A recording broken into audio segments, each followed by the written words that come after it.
We want to get started, and I have a certain tradition, and I brought my vice mayor forward to help me with it because it's sort of it's sort of a little game that we have. So anytime I'm at an exciting, important event, I say we just can't say good morning. So I'm going to let my vice mayor, Mark McGovern, do the official salutation.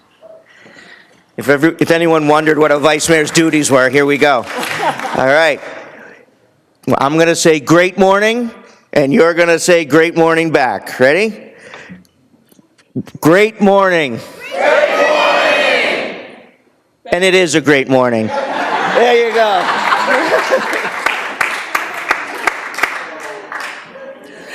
Mark and I have been playing with that a lot, but it is a great morning. We have a few things to celebrate. Well, first of all, did you come down, after 365 days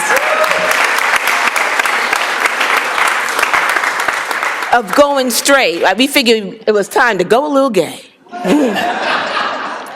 Actually, the idea came to me by way of my daughter, Atieno Simmons. She's not with us this morning, but she said, I was looking at this online, and there was this celebration of Pride, and I don't know why Cambridge can't do this. Now, this was like 2 weeks ago. And she said, so why don't you do it? And I said, honey, it's only 2 weeks away. And she says, but it's Cambridge, you can do it. So I called Lisa Peterson, our deputy city manager, and Rich Rossi, our city manager, who's not here today. And the other day, Lisa came up and she said, Denise, I think we're going to be able to get it for you. And then on Thursday morning, I almost had a traffic accident because I was so excited. I said, oh my God.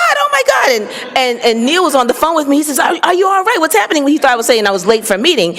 And it was really, I was so excited that we had this wonderful testimony of pride in Cambridge. But why not? It's Cambridge, right?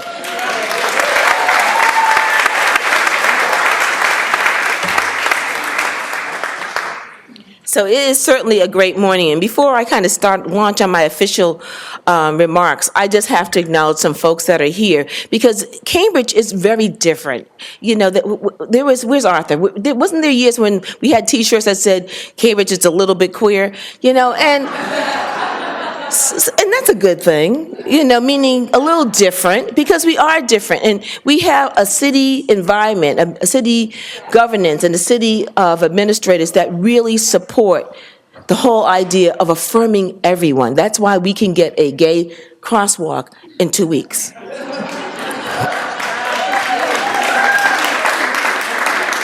I want to again introduce my vice mayor, Mark McGovern. I thank him for being here.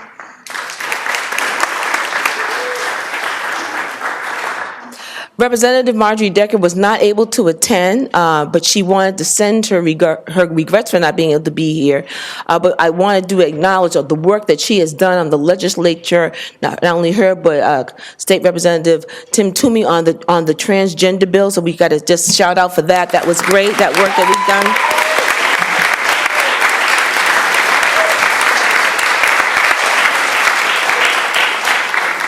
Also with me is my colleague from the school committee, Kathleen Kelly.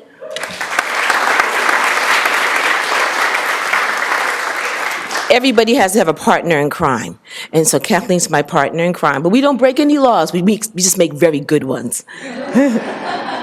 Also, we have today with us Senator Sal DiDomenico. Where's Sal? Yeah. I have to say, I think ever since Sal has been a senator, he's always come to Pride. And that's pretty outstanding because his district includes Everett, Winthrop, Revere, Cambridge, some other towns I can't remember. But he makes sure that he finds some time in his day to be here in Cambridge. So I just want to say thank you so much.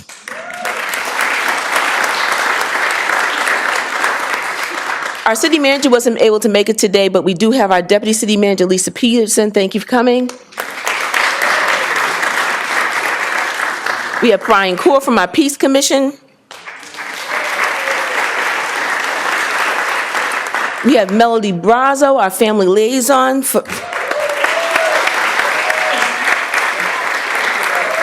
I'm not saying this is the last person necessarily. This person I kind of saved for last. Just recently, Cambridge is going through a lot of transition right now. Our city manager's retiring after 45 years of service. Our librarian retired after 35 years of service.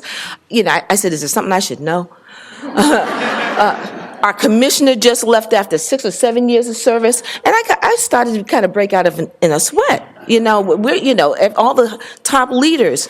But right after, or just as the commissioner was leaving, the city manager appointed an outstanding person, and that is our acting commissioner, Chris Burke. Thank you.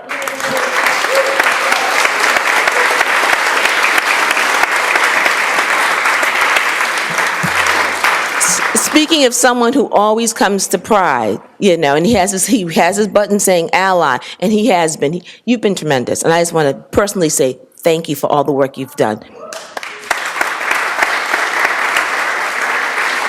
So this is a celebration, so let me be quick. I want to just welcome you again to our 26th annual Cambridge Pride Brunch. It is hard to believe that we've been doing this for more than a quarter of a century. We all look so young. And it's amazing to think about how much has changed in those 26 years. Because in the 1990s, we lived in a less tolerant world. The closets were far, far too full. The era of don't ask, don't tell, and the Defense of Marriage Act was just around the corner. The White House was setting the tone by continuing the shameful practice of choking off research dollars for illnesses that were ravaging our community. It was a time when to be openly gay in many communities was a risk to one's livelihood and to one's own life. And yet in the 1990s, the city of Cambridge wanted to make a deliberate and bold and declaration. It doesn't matter who you love, what gender you identify with, who you choose to live your life with. You have a right to be proud. You have a right to be proud of who you are.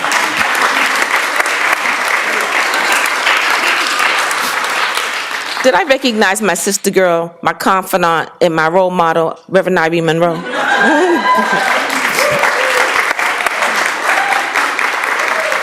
And there was really no looking back since then. Year by year, the LGBTQ, the alphabet soup of our community, and our allies has continued to stand tall and to stand proud and to shout out to the world that Cambridge is a community where everyone is welcome and accepted. And I say everyone because when we had that big demonstration of marriage equality, we had the Westboro somebodies across the street behind the guard and the grill where in the dark where there was no light, but they were here because we let everybody be here. They had a right, I guess.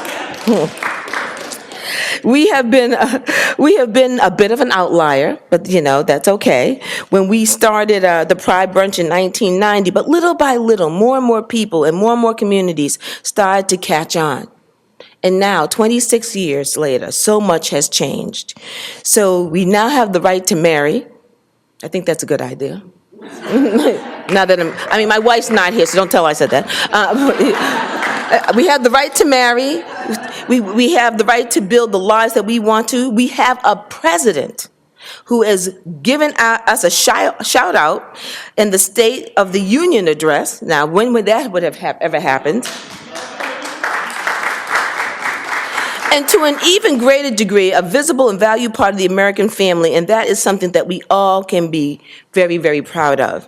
One of my favorite quotes is really by Margaret Mead, and she says, "Never doubt what a small, thoughtful, committed group of citizens can change the world, because indeed it has been the only thing that ever has." The world has gone into the Cambridge, that work that has gone into the Cambridge Pride over the last 26 years is reflective of the sentiment, and I never want anyone here to forget it. By working together, even when it's just a few of us at the very beginning, we can make a difference. And I'm so glad to be engaged in the work with all of you. And I would like you now to acknowledge some of those people that inspired some of us, which is Mr. Bayard Rustin.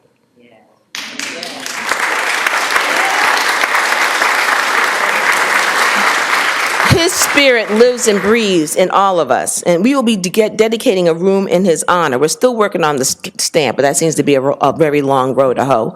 But we are working on even having a stamp that commemorates Bayard Rustin, because many of you know this was a man that there would not have been a civil rights march on Washington if it wasn't for him. And this was a man that was marginalized for his work. And then all of a sudden, if I guess I can say this, when the march wasn't going well, this is the man that organized it, and they marginalized him. And then when they see it wasn't going to take off, when they all found God and Jesus and Buddha too, they all called him back. And they had this wonderful historical march that every march since then has been modeled after. And so it's only fitting that we acknowledge the great work of this man. So I just want to say that we will be dedicating a room in his honor at City Hall later this year. But I do have a plaque that we'll be unveiling to place in that room, and I will read that inscription. But I will ask Bill Barnett and Leslie Phillips from the GLBT Commission to come up here and begin issuing our awards for this year. And again, it's great to see all of you. I have one little thing I have some business cards, because, you know, this work is a labor of love. And speaking of labor of love, I got to acknowledge Jeff Walker for helping us put this together. Neil Albert, if you want to reach him, if you want to reach me, call him. Because all these folks together really pull this off and make this happen. And before I step down, there's another person I do a lot of work. We do a lot of initiatives, and let me be brief because I know we have to go. Not only did we get a crosswalk, but we're currently working on LGBT-friendly housing. We're doing so many things. We're working on fair wage equity for women with Danielle and Anna Wyke. We have a wonderful program called the Girls Only Leadership Program. It's a program that really helps young girls learn how to advocate for themselves. And I want to acknowledge my friend and partner in that, Eva Martin Blythe from the YWCA.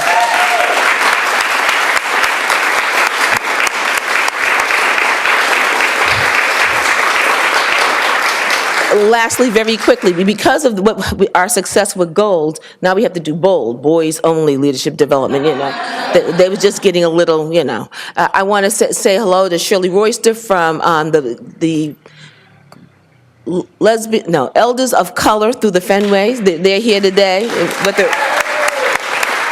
So thank you for coming. And my friend Estelle, I have to just say, because the pictures that you ever see, you know, one day I'm going to, you know, those pictures I take one day, you're actually going to get to see them, but not today. I want to thank her because we'll talk later. So I'm going to step away. I just wanted to say thank you for all of that. And, you know, because I have my spiritual diviner that keeps me close to God. On a good day.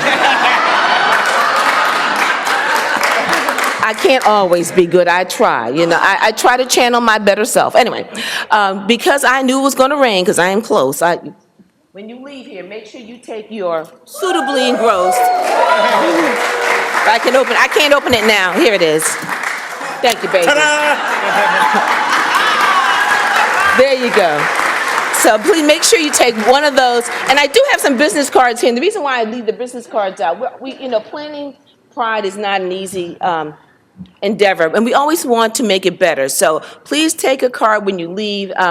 Email us. Let us know. Is there things that we can do more, things that we can do better?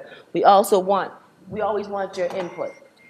So without now having said my few words, take it over. Thank you, Mayor Simmons.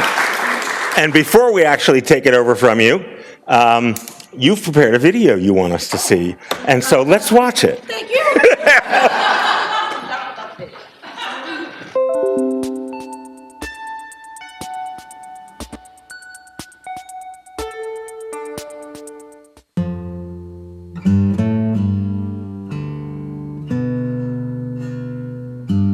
My name is Malmy, and I've lived in Central Square in Cambridge since 2002. And I live with my wonderful spouse, Meg, and we were couple number 147 at Cambridge City Hall on May 16th, 11 p.m., when City Hall opened in 2004.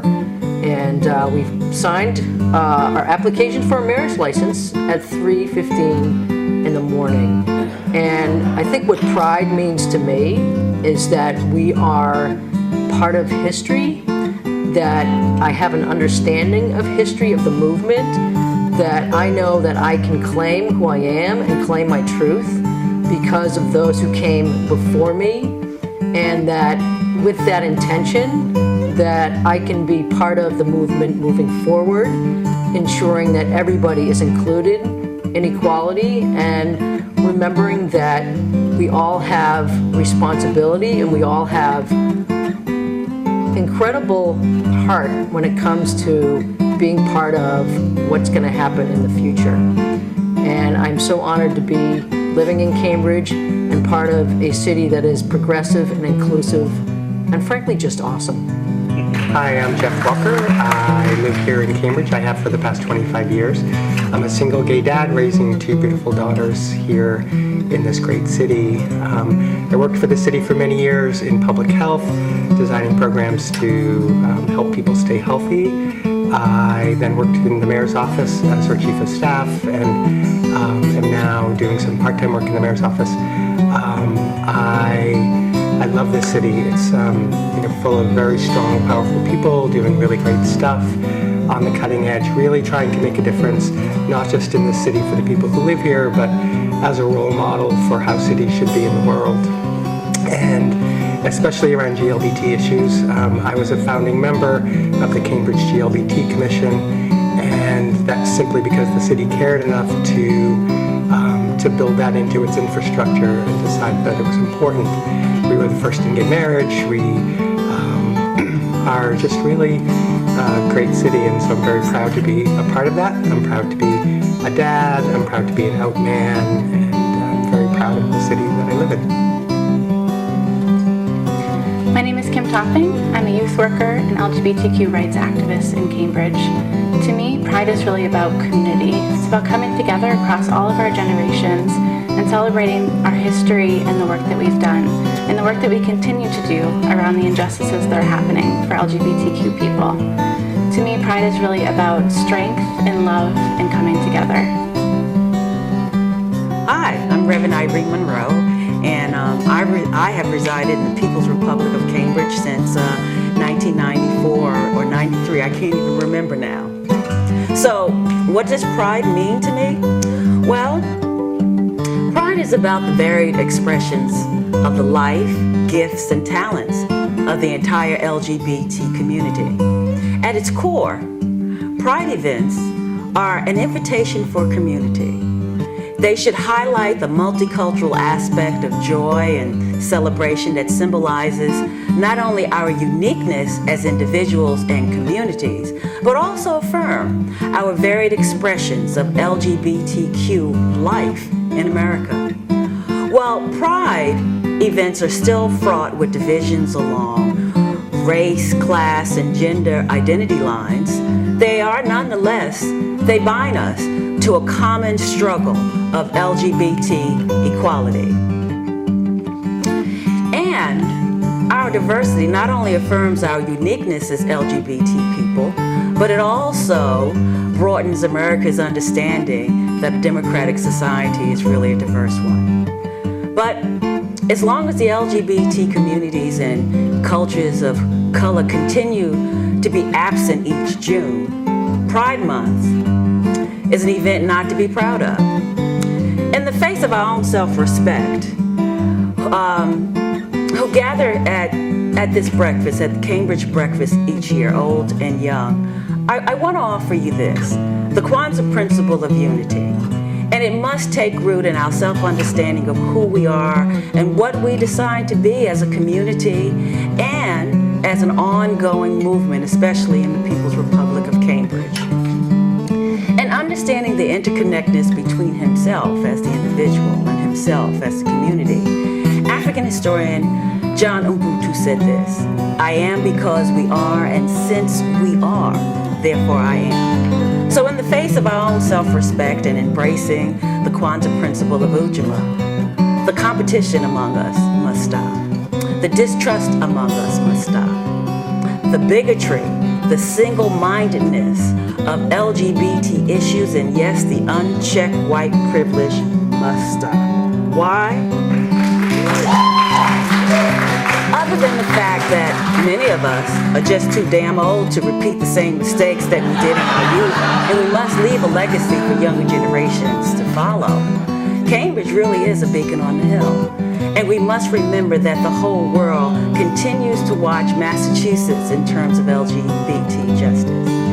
And for many of us, LGBT justice for all is our calling, our life's work, and our ministry. So I close on this note for the LGBTQ People's Republic of Cambridge, for you all to ponder.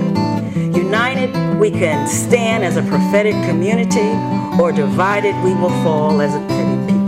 Happy Pride. I'm Estelle Dish, I'm 73. I've lived in Cambridge in my current location for about 30 years.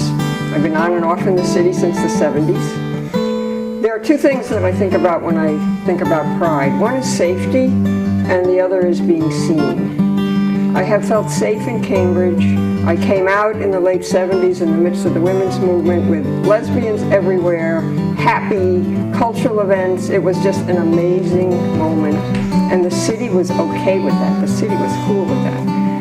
Then, on the feeling seen end, the city has pride events. There's for decades been lesbian and gay counselors.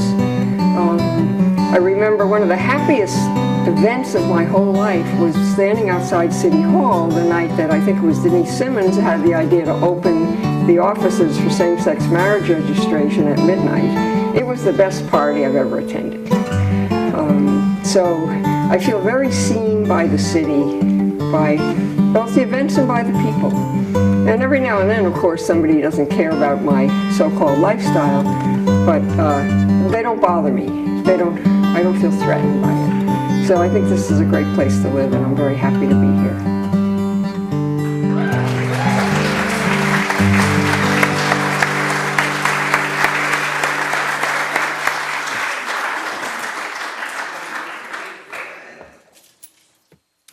So good morning, great morning. So I'm Bill Barnard. I'm Leslie Phillips. And we're both members of the City of Cambridge GLBT Commission. Leslie's going to tell you a little bit about the history of the commission, and then I'll tell you a little bit about where we're going from here. Thank you, Bill. Good morning, Cambridge. All right. I would have spelled out LGBTQ ... but there were just too many to do in one breath at this point. When we divided up the program, Bill and I agreed that I would cover the history of the commission, and Bill is going to talk about the present and future of the commission. Mayor Simmons, in her wonderful remarks, talked both about the history of the movement and a little bit about the history of the commission. So forgive me if we overlap a little bit. I'm speaking extemporaneously. I don't have a text to quickly mark off. I'm going to backtrack about a dozen years before the commission very briefly to share something that literally crossed my screen about 9.5 hours ago.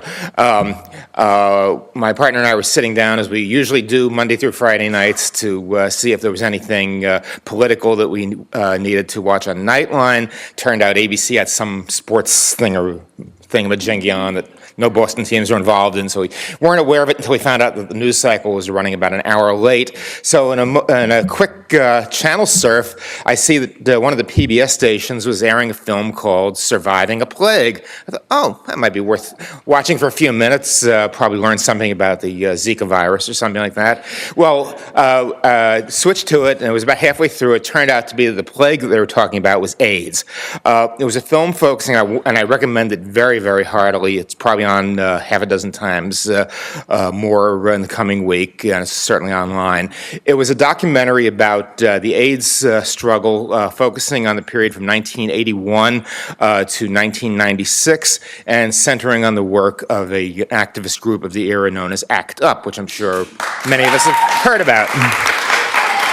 And the next 20 minutes or so, right after we tuned it in, particularly centered on the life and work of a fellow named Bob Rafsky, who achieved a bit of national notoriety during the 1992 presidential primary season when he very vigorously sassed then presidential candidate Bill Clinton at a well-publicized and televised and written about event in Manhattan. And then sadly, about a year later, when about a week before his passing, Bob basically published his own eulogy in an op-ed in the New York Times. Bob was also a high school classmate of mine. Seating alphabetically, we actually sat next to each other for about a third of our high school classes over 4 years. Knew him very well. Had not seen him pretty much since our high school commencement a couple of decades earlier. When his name came to my attention then, I said, oh my God, if we had only had the chance to know who the real each other were at that time in our lives. Of course, we didn't.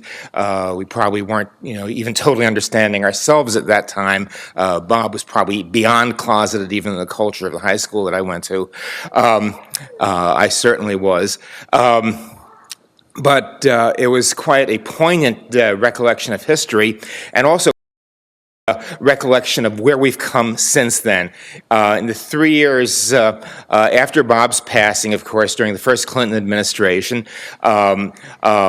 putting more federal government into AIDS research, where the previous 3 Republican administrations hadn't.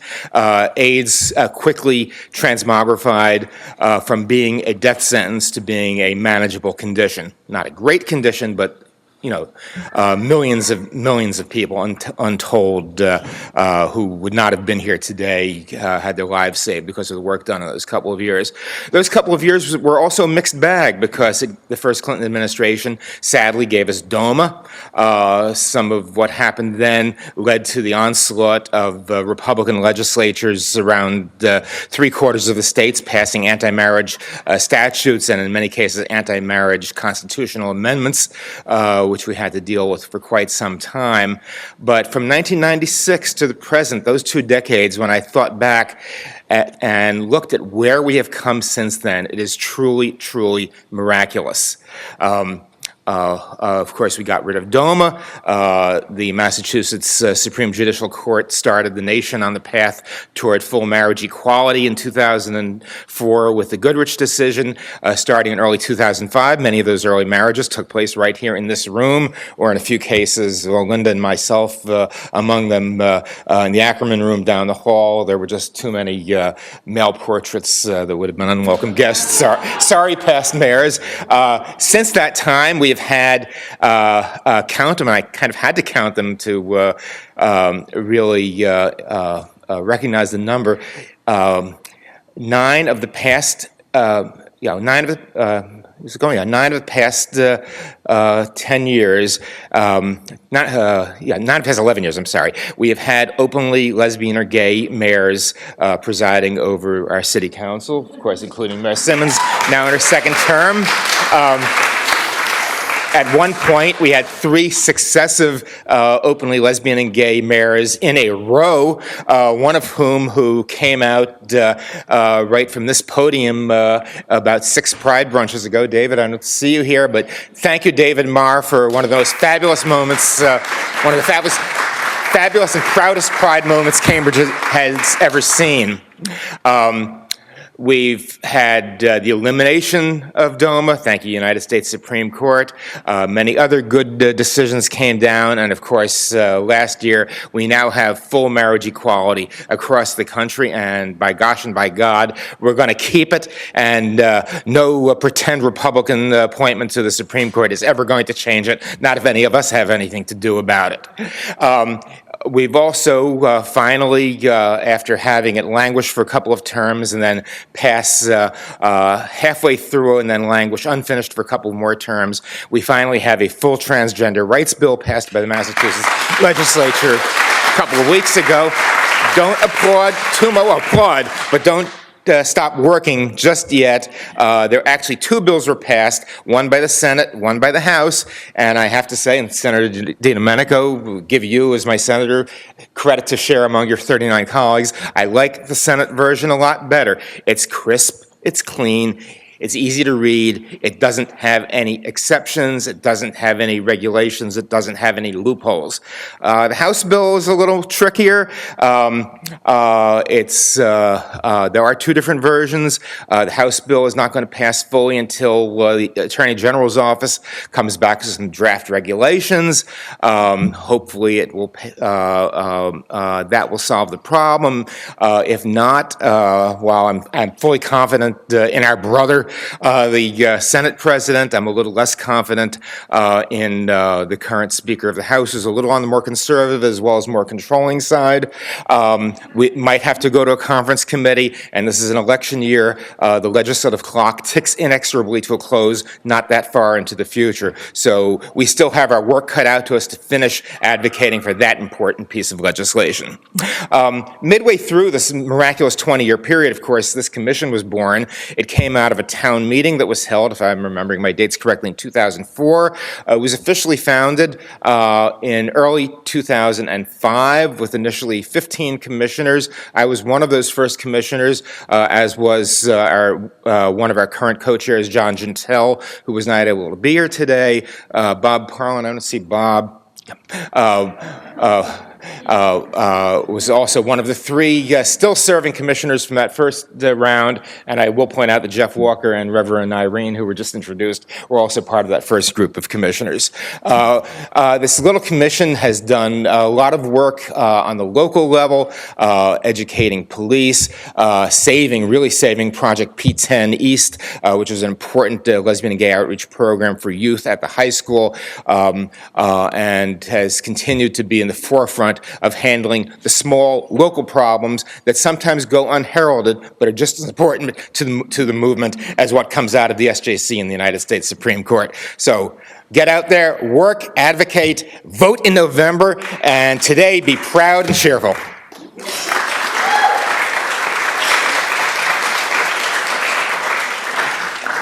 Thank you, Leslie.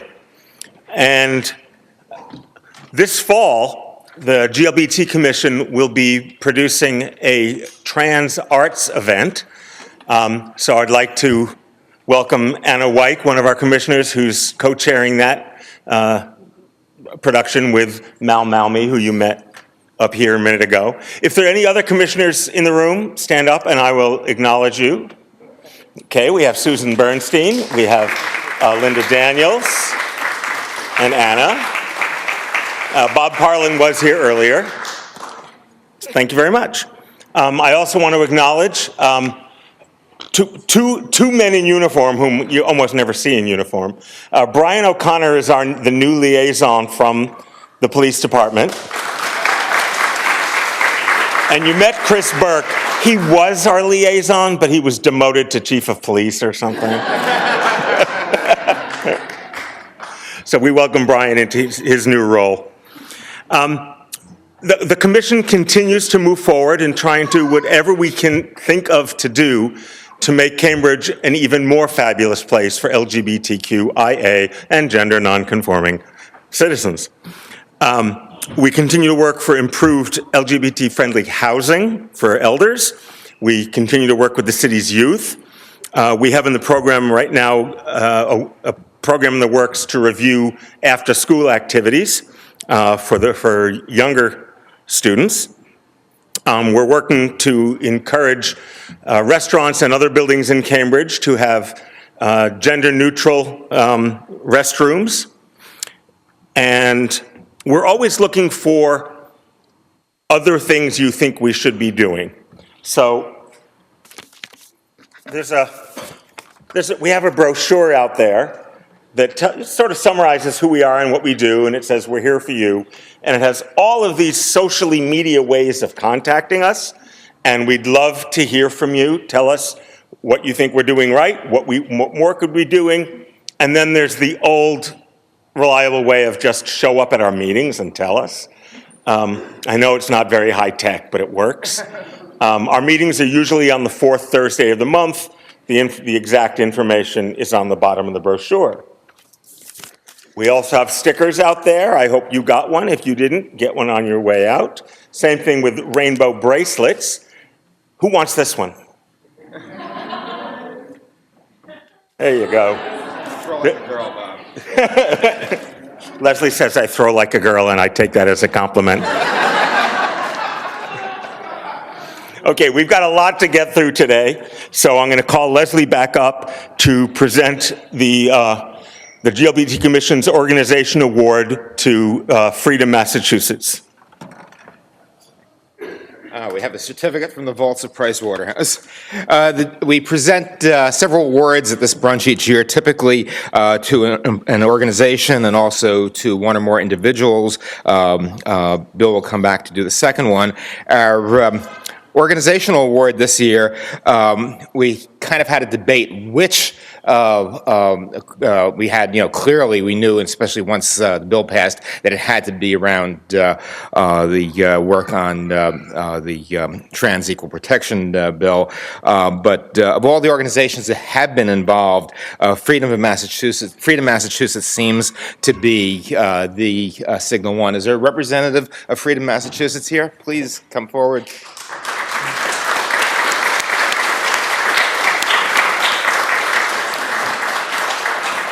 Accepting the award for Freedom, Massachusetts is Carly Burton.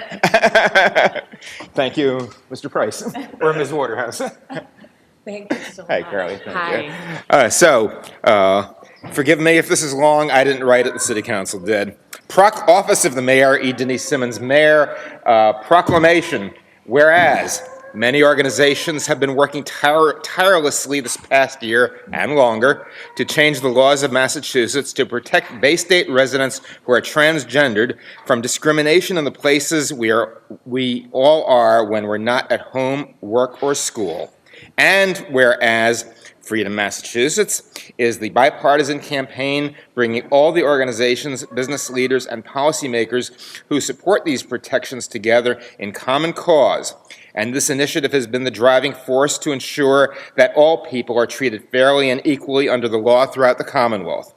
And whereas the American Civil Liberties Union, I'll skip some of the acronyms, the Anti-Defamation League, the Boston Alliance of Gay, Lesbian, Bisexual, and Transgender Youth, Freedom for All Americans, GLAAD, GLBT, Legal Advocates and Defenders, the Human Rights Campaign, Keshet, Mass Equality, the Massachusetts Gay and Lesbian Political Caucus, the Massachusetts Transgender Political Coalition, the Greater Boston Parents and Friends of Lesbians and Gays, and the Massachusetts Commission on LGBTQ Youth are all steering committees of Freedom Massachusetts. Get to breathe. And whereas on June 11, Freedom Massachusetts is receiving a Community Recognition Award from the Cambridge GLBT Commission for their work in obtaining full equality for transgender people in Massachusetts. Now, therefore, be it proclaimed that the Mayor of Cambridge, on behalf of the GLBT Commission, the City Council, and the entire City of Cambridge, go on record congratulating Freedom Massachusetts and all the steering committee organizations mentioned above for being honored at the 2016 Cambridge Gay and Lesbian Pride Brunch. Signed, E. Denise Simmons, proclaimed by the Mayor, Saturday, June 11, 2016. Thank you Carly, so much. congratulations. Thank you. Thank you and all the organizations that you represent for all of your wonderful work. Thank you. I just wanted to thank everybody, especially the GLBT Commission here in Cambridge. I am honored to be here on behalf of the Freedom Massachusetts campaign. And I am delighted to say, as Leslie said, that we have been able to pass the bill in both the House and the Senate with veto-proof margins, so that is great. But mostly I just want to thank everybody in the transgender community and their families for having the courage to share their stories. Their stories are really what were critical to getting this bill passed and critical to hopefully getting our governor to sign it when it hits his desk. So thank you so much, and thank you, Mayor Simmons, and thank you to the commission.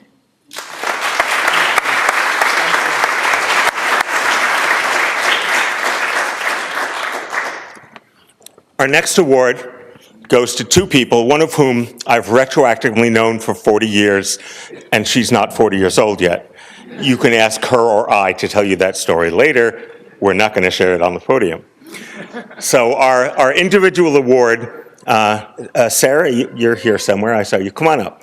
Our individual award goes to Sarah Rosenkrantz and Sam Greenberg, two people who, as students at Harvard, started a homeless youth shelter right here in Harvard Square.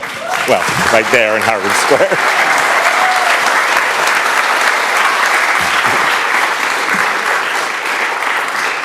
So most of what I want to say is in here anyway, so like Leslie, I'll read it and I'll read it fast.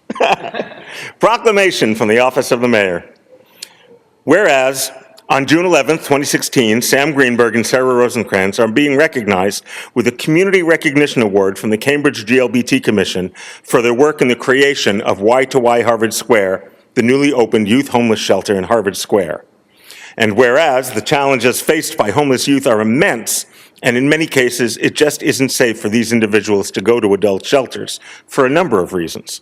And whereas, in addition to the many problems faced by homeless youth, national figures indicate that 40% of our homeless youth are GLBT and thus face an additional set of difficulties. And whereas in 2012, Sam Greenberg and Sarah Rosenkrantz were Harvard sophomores who served as volunteers in the existing shelter in Harvard Square, and they recognized the need for a large shelter for homeless youth, which led them to launch a project geared towards raising funds, creating a design, and finding a location for a new youth shelter. And whereas the shelter, named Y2Y, opened in Harvard Square in 2015 with Sam and Sarah as the full-time directors. And this gender-inclusive facility offers meals, housing, counseling. It also hosts Youth on Fire, a pre-existing drop-in daytime shelter, and it has been a tremendous asset to the Cambridge community.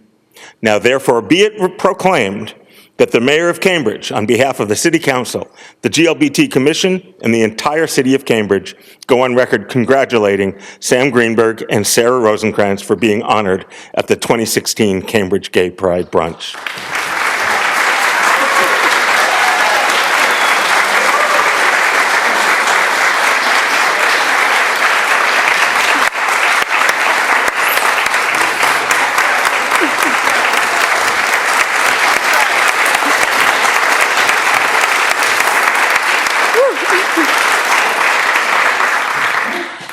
Thank you so much. So Sam couldn't be here today, and he's really the talker of the two of us, so I'll keep this very, very short. But thank you so much for this award. It really means so much to me, and I know to Sam as well. But more than that, I want to thank this community for all that you did in making Y2Y a reality. When Sam and I came to the commission, I think probably 3 years ago, and had the privilege of meeting Bill, among many other people, we were two very naive college students who thought we wanted to do something, knew that there was a really important issue at hand, but didn't really know what that was. And this community really stepped up and guided us and guided so many others to bring Y2Y to fruition and to create a safe space for our LGBTQ youth peers who are experiencing homelessness. So thank you for all the work that you've done to make this real, and thank you for continuing to accompany us along this journey as we serve young people who are experiencing homelessness. So.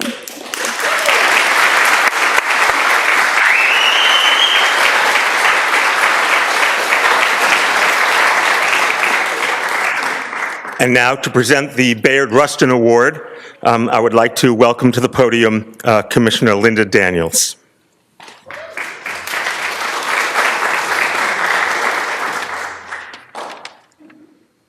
Guys, hi everybody.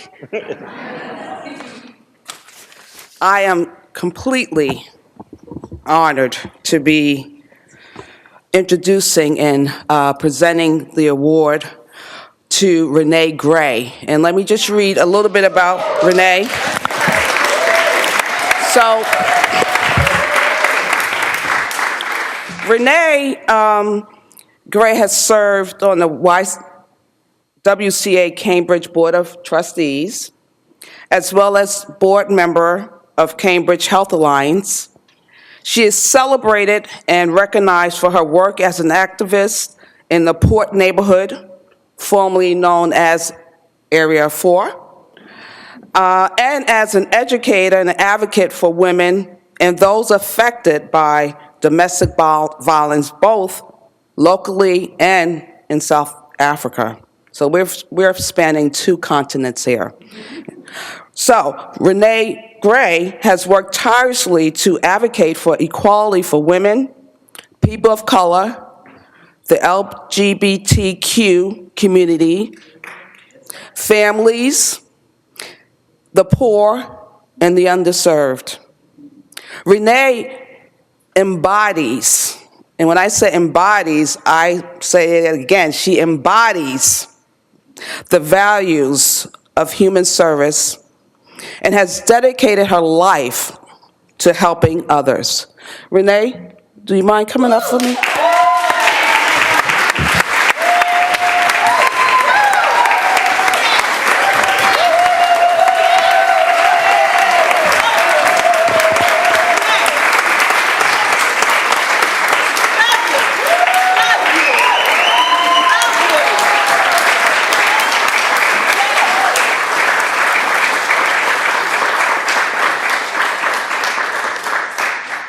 Keep it going. She's bringing the love. All right. So I'm going to read the resolution. City of Cambridge, Mayor Simmons, where are you? She moved. Oh, you moved. Okay.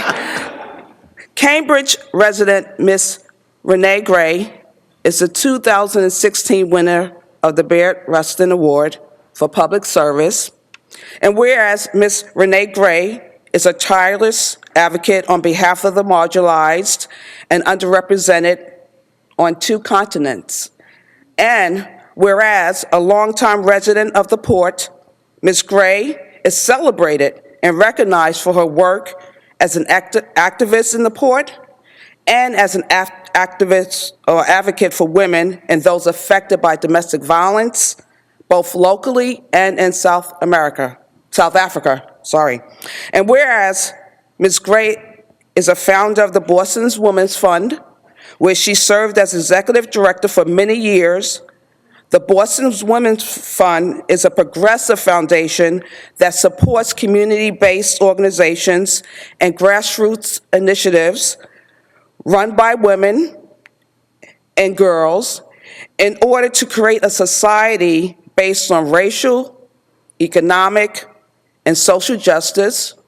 And whereas Ms. Gray has served on the board of the Margaret Fuller Neighborhood House, YWMCA, and the Cambridge African American Heritage Trail, where her dynamism and passion for social activism, advocacy, has informed the work of these organizations, institutions working to give voice to the plight of those who are easily forgotten. And whereas Renee Gray has worked tirelessly to advocate for equality for women, people of color, the LGBTQ community, families, poor, and underserved, work she continues to do in the face of personal setbacks. And whereas Ms. Renee Gray embodies the values of human service and advocacy on behalf of the margin, values championed by Barrett Rustin, right? And his advocacy for civil rights, gay rights, and nonviolence, now therefore be it resolved, yes, that this city council goes on record extending its congratulations to Ms. Renee Gray on receiving the 2016 Barrett Rustin Award, and be it further resolved, okay, that the city clerk and is therefore requested to forward a suitable engrossed copy of this resolution to Ms. Renee Gray on behalf of the entire City Council. Woo! Congratulations. Thank you so much. I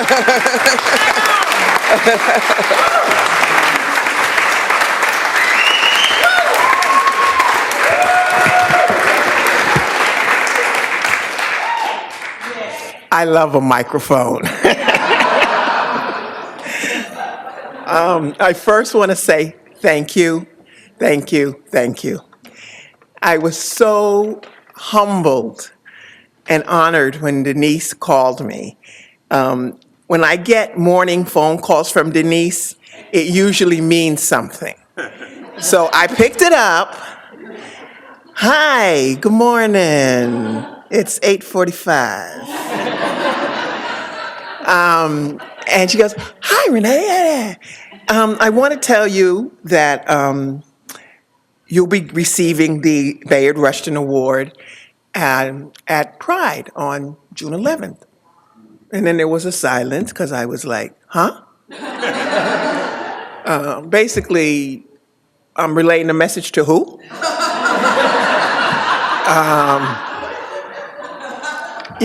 I just feel like as an African-American woman, so much of the work that I've done is because you do what you do.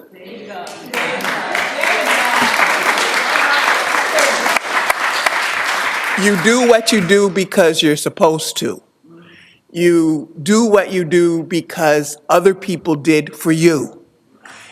You do what you do because in many instances, there's no other choice.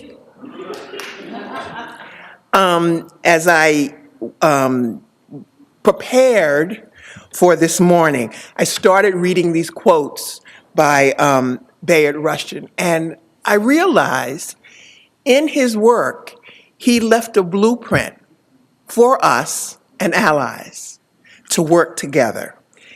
He says a couple of different things. When an individual is protesting society's refusal to acknowledge his dignity as a human being, his very act of protest confers dignity on him.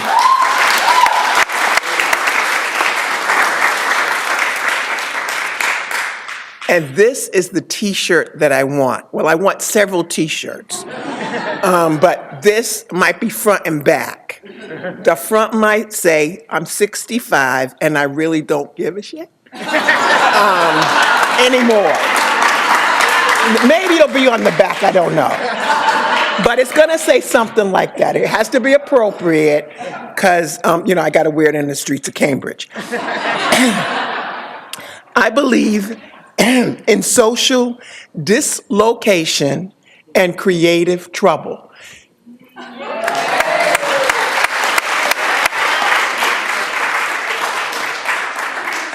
And then finally he says, if we desire a society in which men are brothers, then we must act towards one another's brotherhood. If we build a society, then we would have achieved the ultimate goal of human freedom. And I'm going to take liberties and say I think he meant brotherhood and sisterhood, because he stood for so many intersections of race and class and civil rights, and he bridged them. And I was amazed at the amount of, quotes that were attributed to him that you sort of know but didn't attribute to him. And I think that is so much of our history, is those ways in which the work is invisibilized. And so we have to lift it up. And this is an occasion to lift up, for the lack of a better word, foot soldiers, the folks who are doing the work on the front line in so many areas of our lives. And I'll just stop with, I am 65, and there's people in this room, since I've been in the city of Cambridge for 40 plus years, I've worked with. And so it feels like we've grown up together. Maybe I'm grown now, I don't know. Because it's still growing and evolving.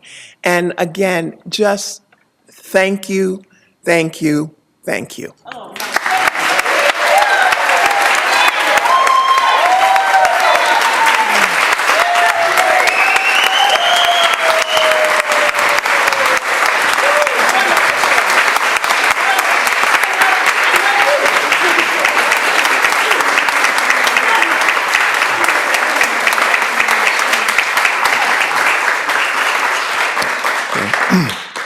To present the last award, although certainly not the least, although possibly to the youngest awardee of the morning, I want to invite to the podium Arthur Lipkin, who is a longtime LGBTQ, et cetera, activist in Cambridge, going back to the days where it was literally just L&G.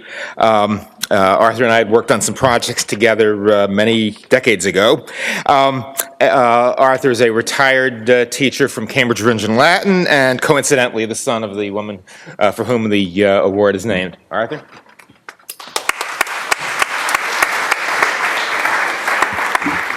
Renee, dear, you are a hard act to follow, so thank you, and thank you for being you.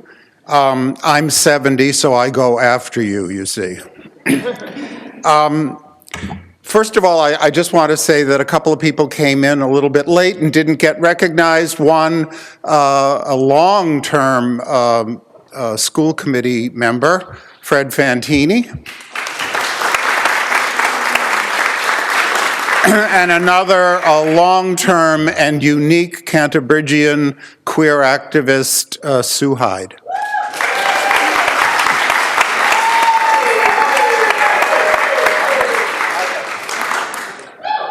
Oh, and Tim Toomey, counselor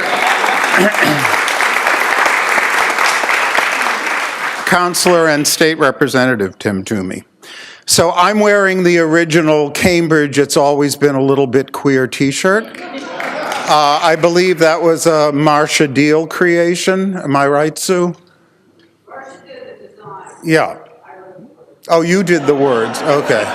And we remember Marcia on this day with deep, deep gratitude for her life.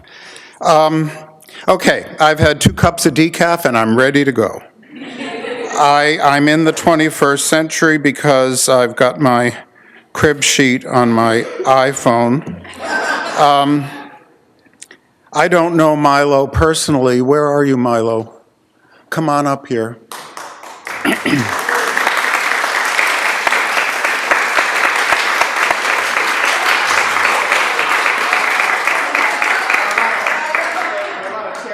Are you feeling like a pinball? Yeah. Okay. Are you feeling like a pinball? Oh, like a glamorous pinball. Right, a glamorous pinball. So my husband, Robert Ellsworth, and I have been giving this award since my mother passed away in '94 in her memory, because she was PFLAG almost before there was PFLAG, and she herself was a recipient of an Ally Award the summer before she died from this organization. And we're very, very proud to continue the tradition. So you've got something written about Milo in your program, and I will just add something that Ed Byrne at Cambridge Brunch and Latin mailed to me this morning to amplify a little bit my remarks. And he says here that when they began talking about who ought to receive the Rose Lipkin Award this year at the high school, there was no question it would be Milo. So no one else was even a contender. His energy and passion for his work are contagious. Everyone knows him. He deliberately and authentically challenges boundaries of gender and sexuality without much regard for what the world around him will think of him.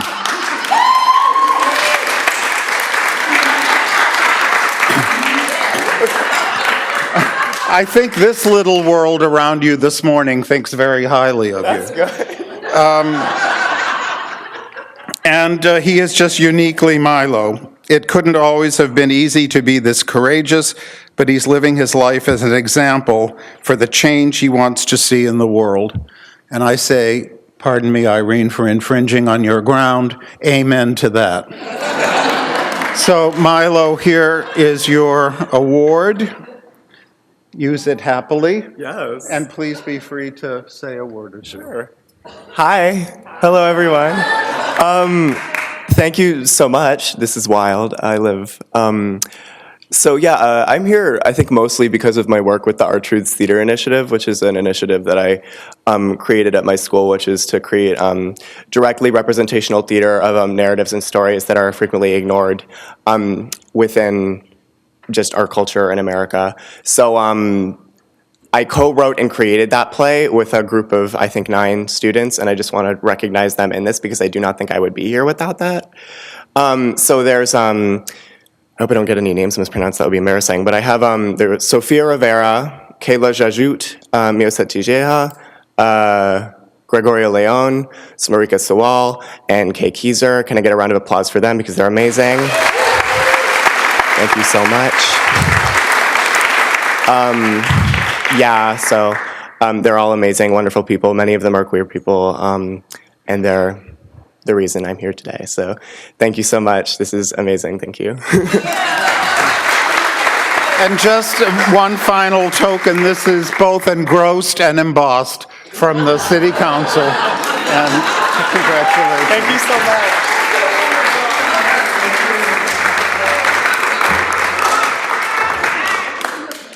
I'd like to call Mayor Simmons back up to the podium to formally dedicate the Bayard Rustin Room.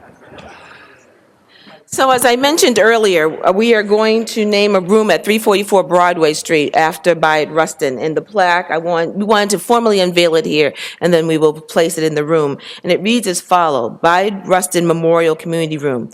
This room is dedicated to the memory of Bayard Rustin, civil rights activist, 1912-1987, in acknowledgement of his life, work, and ideals. And the spirit of his legacy, may this room be a place of community conversation and deliberation. May all who enter know full equality. Dedicated June 2006.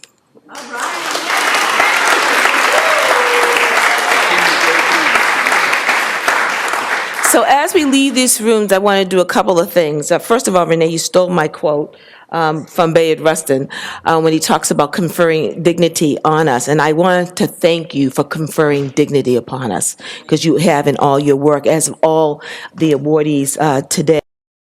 In addition, I also want to acknowledge just, how do we do the work we do? It's because of our families. So I want to acknowledge your daughter, Michelle, for all the work, all the way that she does to support you. I want to acknowledge my daughter, Jada, who also supports me. So for their birthdays, we gave our daughters, Michelle and Jada, pictures of us so they know what we look like, because we're always out doing something. So they remember what we look like. I also want to thank and acknowledge Estelle Dish. My shirt says black, gay, and gray. Now, only my hairdresser knows for sure about the gray part. But Estelle Dish designed this shirt, so I want to thank her for that.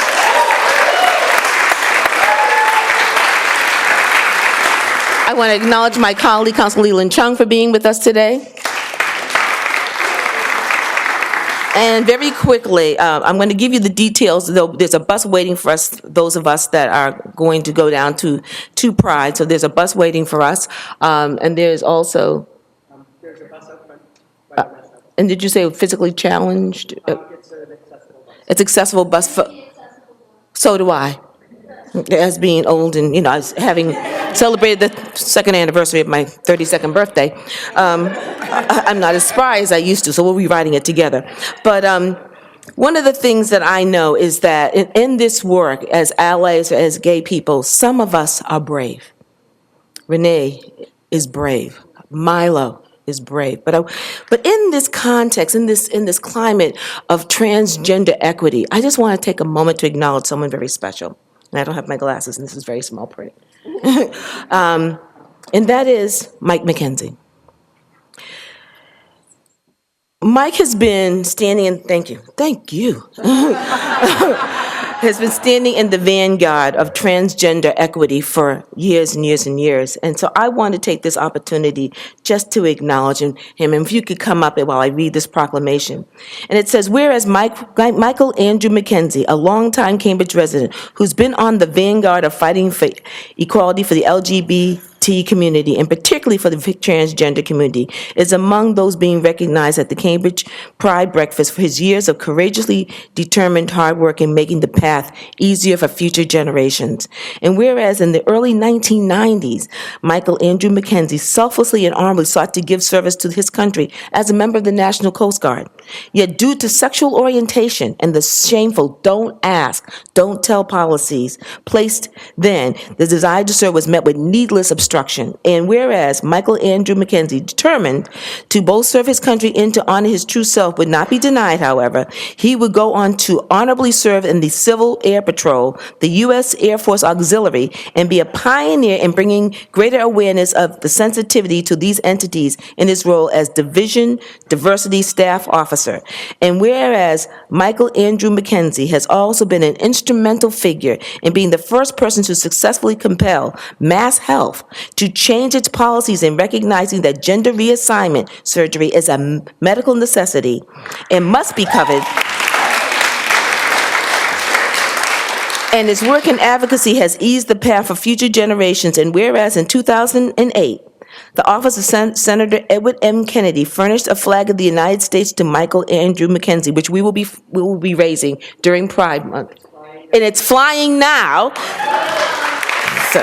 So in recognition of his service to the country and his work in tearing down walls of discrimination and intolerance, this flag has flown over the United States Capitol, over the USS Salem, upon which he served as a Division Diversity Staff Officer, and today, this flag proudly flies over the Cambridge City Hall in recognition of Michael Andrew Mackenzie's years of service to his country, in honor of his years of work in advocacy for the LGBT community, and in honor of his own personal transition, having successfully completed. Now, therefore, be it resolved. Now, you know it's worth all the trees that we took down for this.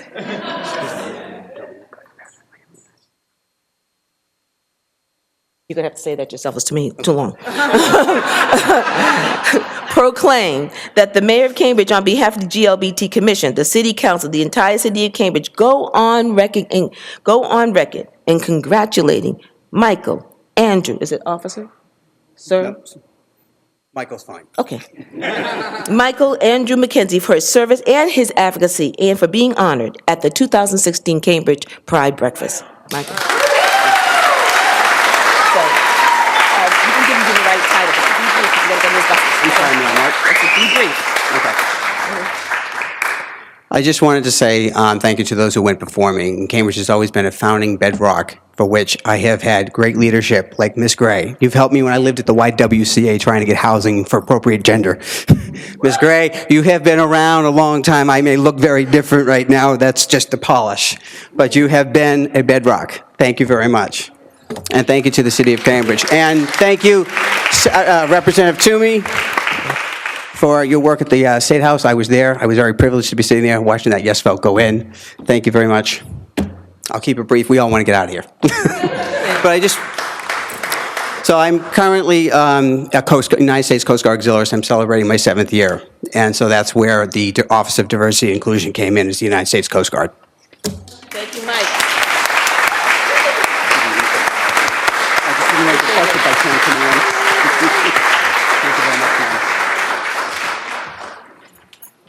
A couple of final thank yous that we didn't mention yet. Just wanted to thank Nancy Schlachter from the Human Rights Commission and Taha Jennings from the City Manager's Office for the work they've done helping with the senior projects and the youth projects. And our own, is Alicia Chandler here? She's our research person. But with those thanks out of the way, you are free to go.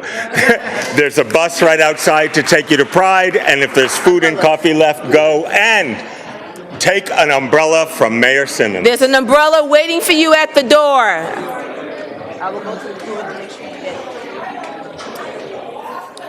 it. So the buses are downstairs. A very special thank you to my staff, Jeff Walker, Neil Alpert and all. Have a happy Pride Day.